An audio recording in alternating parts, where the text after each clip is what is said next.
আপনারা দেখেছেন আমাদের সরকার বরাবরই কৃষকদের স্বার্থে কাজ করছে। আজকে আমাদের ত্রিপুরা সরকারের সহযোগিতা এবং কল্যাণপুর এগ্রি সাব ডিভিশনের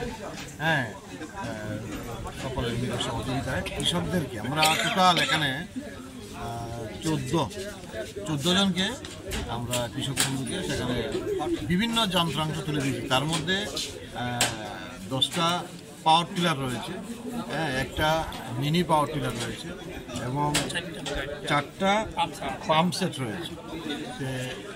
এটা আমরা বিশেষ করে আমাদের সরকার আসার পর থেকে প্রত্যেকটা সময়ভাবে কন্টিনিউ কৃষকদের সহযোগিতা করবে।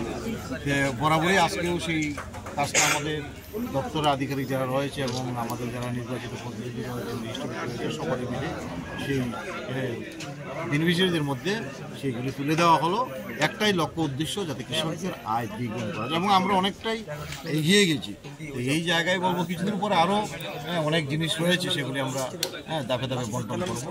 পরিষ্কার বার্তা, কৃষকদের নিয়েই আমাদের সরকারের ভাবনা। যেহেতু আমরা কৃষি নির্ভরশীল এবং কৃষি প্রায় 70% অর্থনীতি আমাদের কৃষক থেকে আসে, কাজেই সেই কৃষকদের নিয়েই আমাদের কাজ।